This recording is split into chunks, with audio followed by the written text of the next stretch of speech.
चर्चा को लेके था जो देश की फाइनेंस मिनिस्टर निर्मला सीतारमण जी ने देश के प्रधानमंत्री नरेंद्र मोदी जी की क़यादत में जो बजट पार्लियामेंट में देश की संसद में पेश किया, उसमें इस साल ख़ास तौर पे 4 चीज़ों पे फोकस किया गया। युवा पे, नौजवानों पे, लेडीज़ पे, पुअर पे और फार्मर पे, क्योंकि ये 4 जो है ये बैकबोन है हमारी कंट्री की इकोनॉमी की, हमारी कंट्री की डेवलपमेंट की। और इन 4 चीज़ों को फोकस करके हमारा इस साल का बजट बनाया गया है। और इन्हीं चीज़ों में को आगे बढ़ाते हुए जो एक मध्यम वर्ग है, हमारी जो मिडिल क्लास है, उस मिडिल क्लास को मैक्सिमम बेनिफिट प्रोवाइड करवाने की कोशिश की गई है। आपको पता है कि जब कांग्रेस पार्टी के हुकूमत थी इस देश में 2014 में, तो हमें जो इनकम टैक्स रिबेट मिलती थी सिर्फ 2.5 लाख रुपए तक मिलती थी। लेकिन इस साल आप देख सकते हैं कि कितने फोल्ड जो है इनकम टैक्स में राहत मिली है।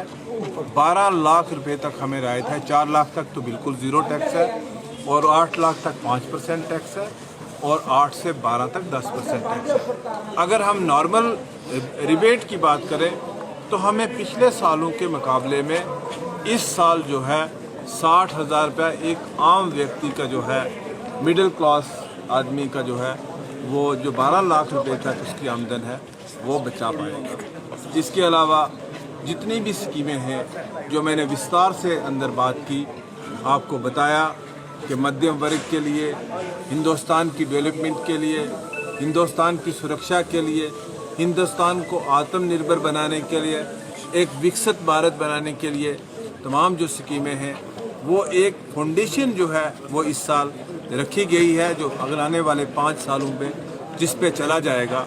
और हमारा फ़र्ज़ यही है कि हम सब मिल के, इस इलाके के लोग, सारे देशवासी मिल के भारत को एक विकसित भारत बनाने का जो ख्वाब हमारे प्रधानमंत्री नरेंद्र मोदी जी का है, उसको हम पूरा करें। सर, आपके आबाई गांव से ताल्लुक़ रखने वाली एक खातून जो है वो जीएमसी राजौरी में ज़िंदगी और मौत की लड़ाई में अपनी जान दे बैठी, तो राजौरी हॉस्पिटल की खस्ता हालत के हवाले से आप क्या कहना चाहेंगे? देखिए, बड़ी बदकिस्मती की बात है कि राजौरी मेडिकल कॉलेज में कोई परमानेंट एडमिनिस्ट्रेटिव सेटअप प्रॉपरली नहीं काम कर रहा है।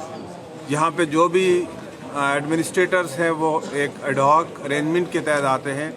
ये एक स्टेट सब्जेक्ट विषय है, और मैं गुजारिश करूँगा जम्मू कश्मीर के मुख्यमंत्री जी से और जम्मू कश्मीर की हेल्थ मिनिस्टर साहिबा से कि वो इसकी एक detail in depth magisterial inquiry करवाएं।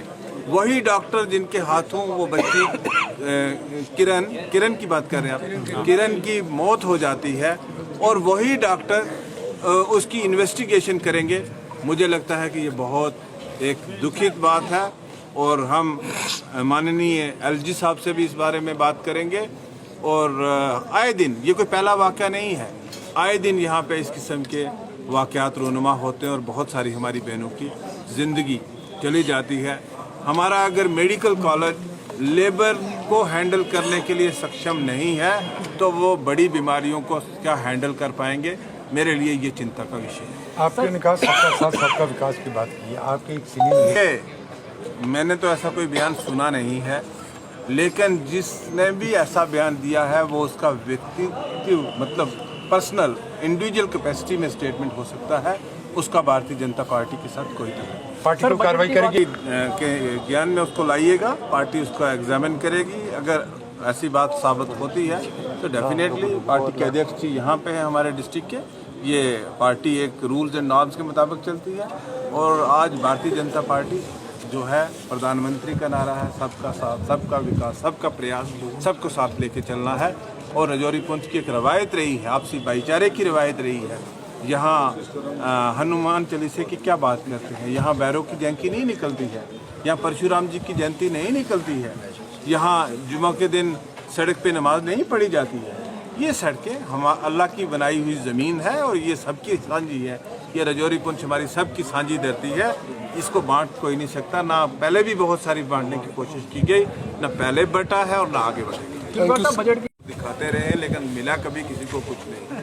अब हमें उम्मीद है, उमर साहब ने कहा है कि 7 तारीख को बजट को आ लेने दीजिए, तो हमें यकीन है कि 7 तारीख का उनका जो बजट आएगा उसमें 1 लाख लोगों को रोज़गार भी मिलेगा, लोगों को मुफ्त गैस सिलेंडर भी मिलेंगे, 200 यूनिट बिजली भी मिलेंगे, हमें राशन डबल कर दी जाएगी, लोगों की पेंशन जो है वो बढ़ा दी जाएंगी।